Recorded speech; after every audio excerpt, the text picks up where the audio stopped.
आई तुम्ही माहेरून येतात ना, माहेरून येतात तेव्हा तुम्ही तुमच्या भाऊजाईला सांगतात वहिनी मन बापले सकाळी मग चहा पिवान सवय हो, मा एक कप चहा ठी देत जाय बरं.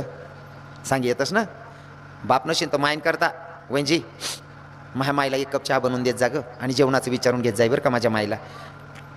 ती बोलणार नाही ग, तू एक शब्द विचारून घेत जाय. तुम्ही भाऊजाईन करते जी अपेक्षा ठिरायनात ना बहिणी सोन, तीच अपेक्षा तुम्ही ननीनले बी तुम्हाला करते. तुम्ही बी सासूला विचारलेत जा एक शब्दभर.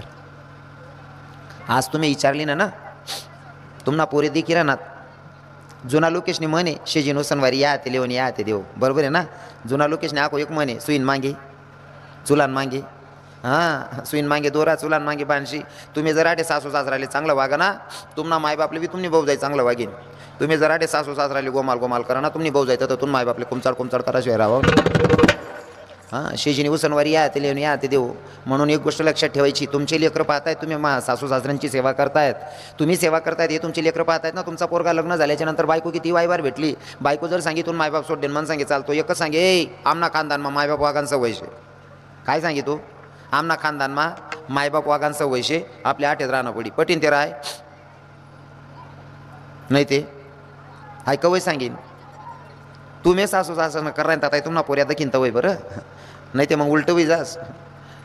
एक म्हातारा म्हणे म्हातारपणे बराच लोक असले म्हातारासना कंटाळा यास.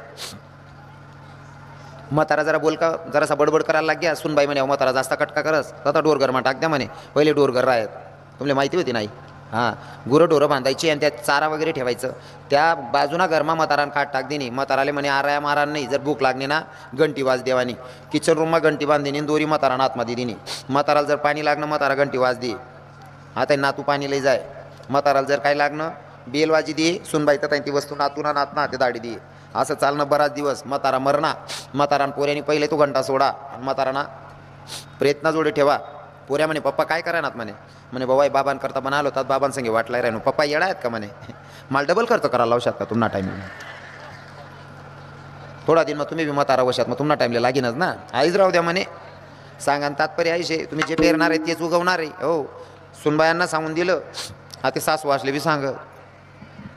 तुम्ही बी जरा शांतता लेत जाऊ बहिणीसवर. तुमले बी जर सुनबाई जर कधी पोऱ्या गाडीवर बसाडीन सुनबाईला लई जास ना, असं तोंड फुगस ना. दकव बिकू कशी मजानी मुसडत आणीन बटणी दखवते. म्हणजे सुनबाईल जर पोऱ्याला घ्या ते मुसडत आणीन बसेले आणि लक्ष्मी पूजन करीश जर जवाई अंड्याले बसाडीन लयस ना वरदा बार पापडे टाकत तरी सुद्धा गलीने बाईसले आरामात दकवा बिकू व माय गंगू दकवा माय मन सोनचिडी काय मजानी बटी नाही राहिनी. तुनी सोनचिडी दुसरानी मजा ना मुसडानी मराल टाईमवर चहा भेटी तुला वाय बारले. हां दोघं बाजूला सारख्या ठेवायच्या. हां एक हातानं टाळी वाजत नाही. हो तरुण भावांना सांगतो भैया जीवनामध्ये सगळं काही करायचं, मायबापांना दुखू नका, कारण त्यांच्यापेक्षा मोठं दैवत कोणतंच नाही. एक शेवटचा दृष्टांत सांगेल आणि सेवेला पूर्ण विराम असेल. 5 मिनिटात सेवेला पूर्ण विराम असेल. 11 वाजी घ्यात का वाजी घ्यात ना नाही वाजेल्यात बिगरगड आहे दखाना नाही वाजेल्यात म्हणजे तुमले पुरा राबाण नाही माले म्हणजे वावरे वय जायला बी काशा दशा ये चाललाय राह ना तुम्ही बोलतं खतरा का आम्ही तुम्हाला.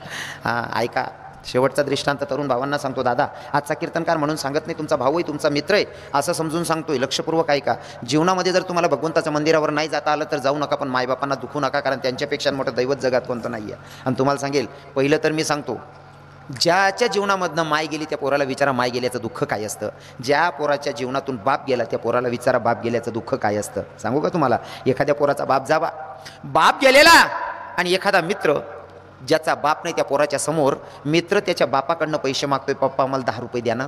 कशासाठी, तर मला पतंग घ्यायचं आहे म्हणला. आता पतंग घेतलं तो पोरगा चगवत होता, पतंग उडवत होता. त्याच्या मित्रानं विचारलं, ज्याचा बाप नाही त्या पोरानं विचारलं पतंग चगवणाऱ्या पोराला, का रे तू तुझ्या बापाकडनं 10 रुपये घेतले पतंग चगवतो, हे पतंग जाईल कुठपर्यंत. म्हणले हे पतंग आकाशात जाईल. तो पोरगा सांगत होता, मी पण माझ्या माईला विचारलं होतं माझा बाप कुठे, तर माझी माय पण वरतीच दाखवते, म्हणजे माझा बाप पण वरती आहे आणि तुझं जाणारं पतंगसुद्धा वरती जाते. दादा जे पतंग तुझं आहे ना त्या पतंगाला मला काहीतरी सांगावं वाटतंय रे. त्या पतंगाला एक संदेश द्यायचा आहे मला. काय, ते पतंग जर वरती जात असेल ना तर त्या पतंगाच्या हाती माझा एक संदेश घेऊन जाय म्हणतोय. काय सांगतो ऐका. ज्या मुलाचा बाप नाही त्याला विचारा बाप गेल्याचं दुःख काय असतं. ज्या मुलाची माय नाही, ज्या मुलीची माय नाही त्या पोरीला त्या पोराला विचारा माय गेल्याचं दुःख काय असतं. इथं बसलेल्या बहिणी आहेत ना, यांचा चेहरा बघून आपण सांगू शकतो की कोणत्या ताईची मायबाप हयात आहे आणि कोणत्या ताईचे नाही आहे तसं. तुम्ही सासरवरनं निघतात ना बहिणी हो, सासरवरनं माहेरी जातात ना, इकडनं पिशवीमध्ये फक्त एक साडी परकर घेऊन जातात आणि तिकडनं येताना हातामध्ये 2 बॅगा भरून आणतात. समजावं या पुरीची नक्कीच मायबाप हयात आहे. इकडनं जाताना साडी आणि परकर घेऊन जातात, तिकडनं 2 हातात बॅगा भरून आणतात. समजावं या पुरीची मायबाप हयात आहे. आणि जसं तुम्ही एक साडी परकर घेऊन गेलात आणि तसंच घेऊन आलात, विचारायची गरजच नाही मायबाप हयात आहेत का. नक्कीच मायबाप मेलेले आहेत. कारण जोपर्यंत मायबाप असतात तोपर्यंत माहेर असतं आणि मायबाप तोपर्यंत. तुम्ही गेल्याच्या नंतर जर कोणी 10-20 रुपये हातात घालतात ना, ते पैसेसुद्धा जमा करून ठेवतात. नाही माझी पोरगी येईल, तिला काहीतरी द्यावं लागेल. ते मायबाप जातात ना, त्या पोरीला विचारा मायबाप जाण्याचं दुःख काय असतं. आणि आता आहेत तोपर्यंत सेवा करत नाही आणि गेल्याच्या नंतर कितीही रडलो तरी काही फायदा होत नाही. जोपर्यंत जिवंत आहेत मायबाप तोपर्यंत सेवा करा. कारण मी एवढं पोटतिडकीने का सांगतो माहिती आहे का, माझी पण आई गेलेली आहे. ज्याला हात नाही त्याला विचारावं हाताची किंमत काय असते, ज्याला पाय नाही त्याला विचारावं पायाची किंमत काय असते, ज्याला डोळे नाही त्याला विचारावं डोळ्याची किंमत काय असते, ज्या लेकराला मायच नाही ना त्या लेकराला विचारावं मायची किंमत काय असते. कारण काय माहिती का, ज्याचं जडतं ना, हे ज्याचं जडतं ना हे फक्त त्यालाच कळतं, इतरांना नाही ते कळायचं. म्हणून सांगतो दादा, जोपर्यंत मायबाप हयात आहे तोपर्यंत सेवा करा. माझ्यासारख्या दुखावलेल्या अंतकरणाचा पोरगा माय नाही म्हणून किती हाक मारतो. आता हाक मारल्याच्या नंतर माय भेटणार आहे का, अजिबात नाही. आहे तोपर्यंत सेवा करा. मी तर आजही माझ्या मायला हाक मारतो आणि माझे भाव सांगण्याचा प्रयत्न करतो. मायबाप आहेत तोपर्यंत सेवा करा. तोच भारत देश हा, तोच हिंदू धर्मात आपण जन्माला आलोय. बापानं सांगावं लेकाला, बेटा तुला 14 वर्षाच्या वनवासाला जावंच लागेल. प्रभू रामचंद्रांना दशरथ राजांनी सांगितलं की बेटा तुला 14 वर्षाच्या वनवासाला जावंच लागेल. बापाला फिरून प्रतिप्रश्न केला नाही. बापाने सांगितलं 14 वर्षाच्या वनवासाला निघून गेले. या देशात आणि या धर्मात आपण जन्माला आलोय, म्हणून आपल्या मनामध्ये आईबापांबद्दल आदर असला पाहिजे. आपली संस्कृती आहे, बरोबर आहे की नाही. लगीन मा जातीस बाया 10-15 हजारच्या साड्या लेतीस आणि प्रत्येक बाई साडी लेवान पहिले पदर देखस. साडीना कलरपेक्षा पदरना कलर देखतेस तुम्ही, बरोबर आहे ना. पदरना कलर देखीस नाही साड्या लेतीन, पदरना मागे पसारा सोड देते आणि 10 रुपयानं ते फुले दडकायले तिने ते दकाडान करता पदर सोड देते बानट सुरत न्या. तेवढं बरं आहे. मालेगाव माने तशा बाया तो 10 रुपयाना गजरा दकाडान करता 10-12 हजारनी साडीना पदर तथा मागे दडकाय देते. का बरं लेतीत नाही बहिणी सोन तुम्ही पदर. आको सांगाच माझा बोलण्याचा अजिबात माझ्या बहिणींनी माझ्या मायांनी राग धरायचा नाही बरं. हां, मला थोडं हक्कातीन बोला ना आवडस. राग नाही राहणार बहिणी सोन.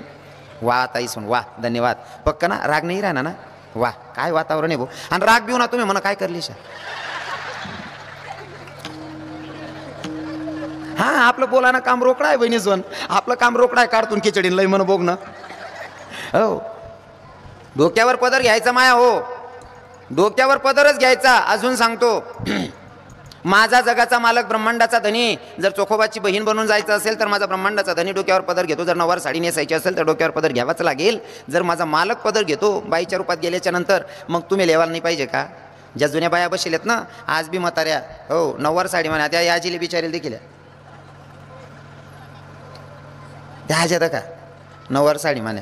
आता काय बिचारीसले काय घेणं नाही देणं नाही. एक बी जेट बी चिवत नाही वा आणि सासराणा ते विषयच नाही वा, तरी बी पदर पडू दे राहण्यात नाही. हो, काय वातावरण आहे. डोक्यावर पदर असला पाहिजे. हो, पहिले सुनबाई आहे ना सासराला देखील डोक्यावर ना पदर पडू दे नाही. खरं आहे ना माडी.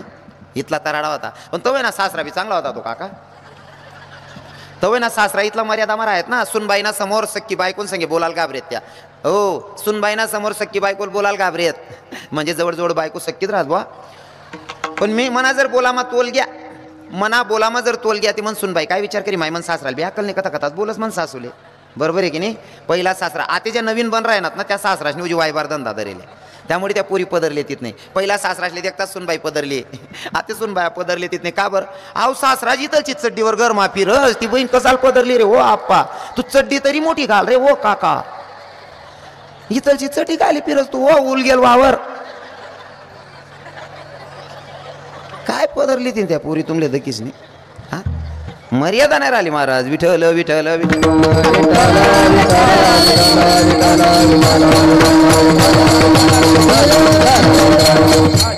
हा, यावर 5 मिनिटं बोलस सचिन बाबा. मी 5 मिनिटं बोलस. आता 3:30 तर बरं आहे. आको एक नवीन वस्त्र येले समजे की म्हणे बहिणीचले. हा त्याच किडालाय ना हो माय जाणू. ते काय येईल ते नवीन आते गाऊन. तो गाऊन जर ती नाना चाकू घाली सुद्धा माट टाकसो त्याला मी. तो गाऊननी इतला सत्यानाश करेल सचिन बाबा.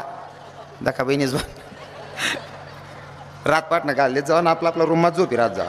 बाकीने बाया गाऊन घालले तीन बट्टी गाव मा फिरी येते काय होत आहे काय राहतं काय होत आहे तुम ना करना कथा घ्या गाऊन घाले नी शरीराला जर काही व्याधी असेल तर नक्कीच घातलं पाहिजे शरीराला काही त्रास आहे भाऊ हात पाय लागेल मग घाला बरोबर आहे सुख दुःख साठी नाही तर वस्त्र कसांसाठी रास पण समजा एखादी बहिणीला जर गाऊन घालायला सवय पडीत जाईल ना बहिणीसून गाऊन घालल्यावर ना आपला घरमात झोपी राहावा हो कारण गाऊन घालीस बाहेर फिराना कारण असंच आहे तुमले जर एखादा कच्ची हिंमत ना माणूसने दका ना तो ब्याईन मर जाईल कारण साडीवर जिथल्या चांगल्या दिखते तिला गाऊन पाऊंडवर दिखतीत नाही तुम्ही ते गाऊन काय माप माची येईल रास का ते आडून दुडून सत्यानाश रास मजा ना दिखतीस तुम्ही त्या ते पहिले लोक नाही का बाजरीवर ना चिडा उडावं लाकडे गाडी आहेत हा तशा दिखतीस बहिणीसवर मनीषीन गाऊन घाली ना आपला रूमात पडी राहणं बाहेर दडकानं नाही बहिणीसवर हा विठ्ठल विठ्ठल विठ्ठल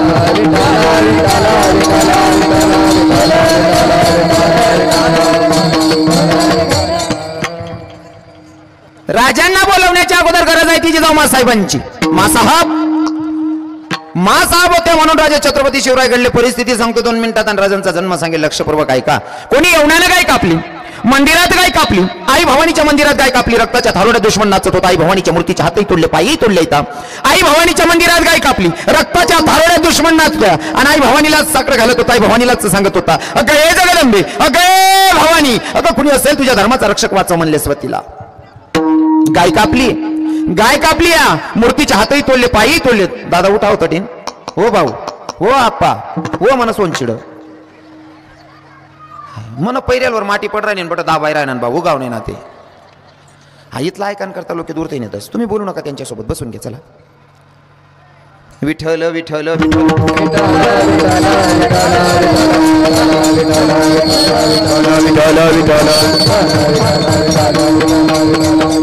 ऐका येवण्यानं काय कापली मंदिरामध्ये आई भवानीच्या मूर्तीच्या हातही तोडले पायही तोडले येतात आणि आई भवानीला सांगत होता कुणी असेल तुझ्या धर्माचा रक्षक वाचव म्हणले स्वतीला कोणी दासीनं बघावं बघितल्याच्या नंतर जिजाऊ साहेबांच्याकडे जावं जिजाऊ साहेबांना सांगावं मासाहेब कोणी येवण्यानं काय कापली रक्ताच्या थारोड्या दुश्मन नाचलेला आहे आणि आई भवानीच्या मूर्तीच्या हातही तोडले पायही तोडले येतात आणि आई भवानीला सांगत होता कुणी असेल तुझ्या धर्माचा रक्षक वाचव म्हणले स्वतीला म्हणजे जिजाऊ साहेबांनी घरातून काढता पाय घ्यावा मंदिरात जावं मंदिरात गेल्याच्या नंतर परिस्थिती बघितली मूर्तीच्या हातही तोडले येतं पायही तोडले येतं गाय कापलेली रक्ताच्या थारोड्या दुश्मन नाचलेला ती सगळी परिस्थिती बघितली आणि बघितल्याच्या नंतर जिजाऊ साहेबांना आई भवानीकडे बघितलं आणि बघितल्याच्या नंतर हक्क मारली अगे जगदंबे अगे भवानी अगे आई अगाई मागणी मागताना सुद्धा हुशारीनं मागायची जिजाऊ साहेबांना आई भवानीकडे मागणी मागितली माया हो मला म्हातारपणाची काठी नकोया मला कुलवंशज नकोया एकच पुत्र दे जो हिंदवी स्वराज्याची संस्थापना करेल असा एकच पुत्र दे म्हणली माय काय मागणी मागितली जिजाऊ साहेबांनी आता आपण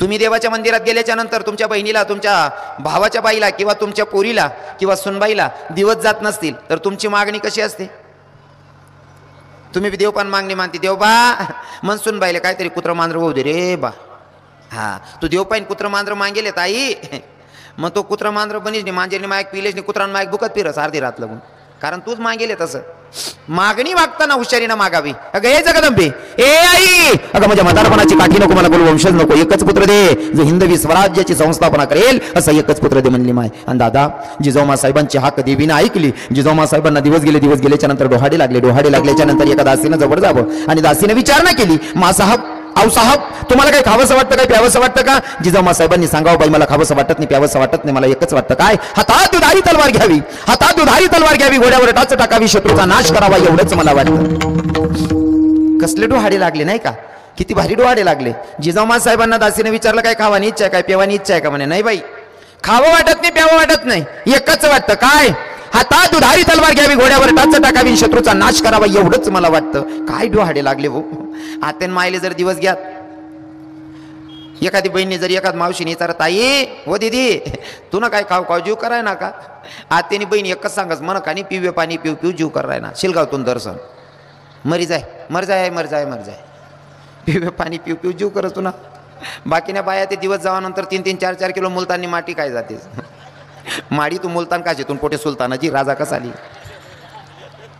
हा जैसे खावे अन्न वैसे होय मन जसं प्याल पाणी तशी ने गेलवानी बरोबर आहे की नाही हां खानपेनवर बराच खेळ रास हो महाराजा खानपेनवर जर बोलायला गेलो ना जर उघडं येतं माझं बोलणं हां पण मी पहिलेच सांगितलं कोणल्या रागुना ते आपल्या काय त्या गोष्टीचा डर नाही तुम्हाला सांगतो जैसे खावे अन्न वैसे होय मन तुम्ही चांगलं खा बुद्धी शार्प राहते महाराज बरोबर आहे का नाही थोडं माफी मागून बोलेल काही लोक असे म्हणणारे पण आले बरं का महाराज तुमले जर गायनं दूध चालस मग कोंबडीनं अंड का बनी चालस म्हणे.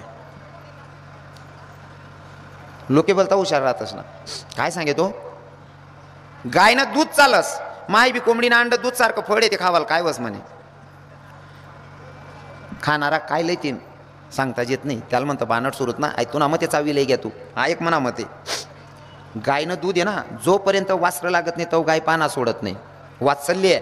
आणि आता कोंबडा कोंबडीन भेट होत नाही तो लोक अंड देत नाही. वासना आहे वात्सल्य मान वासना मग फरक आहे. खावाना बजेट ठेव. विठ्ठल विठ्ठल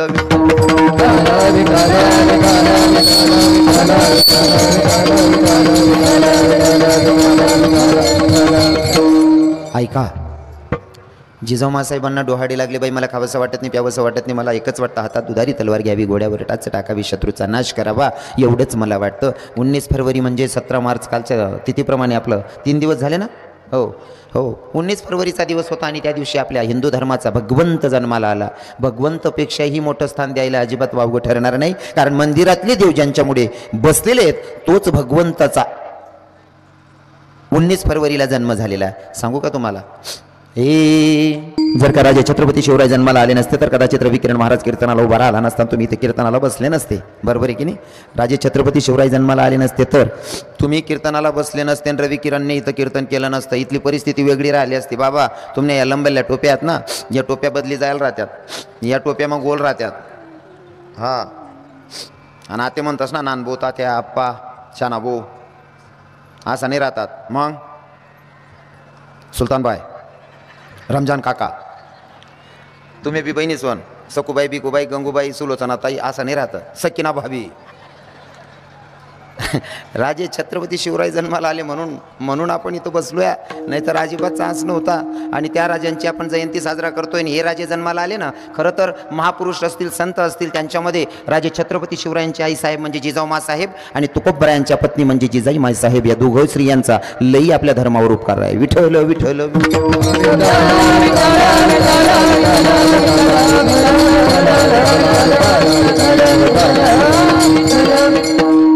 ऐका खरं तर कीर्तनाचे टायमिंग होते आपले 9 ते 11. कीर्तनाचा वेळ होता 9 ते 11. आता देखील कितला वाजेल फक्त 15 मिनटं बाकी शेत. तुम्ही सांगशात ते बोलसू तुम्ही सांगशात आवर बो गण गे त्या आवरीलीसू काय करू चाल द्या चालू देऊ पुरा वसूल करशात. बरं आहे बा. खरं तर माझी तब्येत बरी नाही आहे. मी रोजचं इंजेक्शन गोळ्या घेऊ बाबांना कालच फोन केला. तब्येत अजिबात साथ देत नाही कारण रोजचे कार्यक्रम मला अक्षरशः गाडीमध्ये जबरदस्तीनं बसवलं जातं आहे. अशी परिस्थिती होते. काहीच सुचत नाही आहे. पण घेतलेले कार्यक्रम टाळायचे नाही. कोई असं वाटत बा आपण वेळेवर संपा टाकू कीर्तन आज तरी आराम होई जाईल असं वाटस. एखाद दिवस लवकर चालणं जाऊ बा असं वाटस.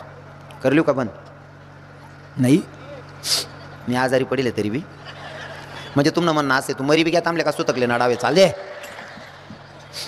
बेकार हुशार आहेत तुम्ही लोके.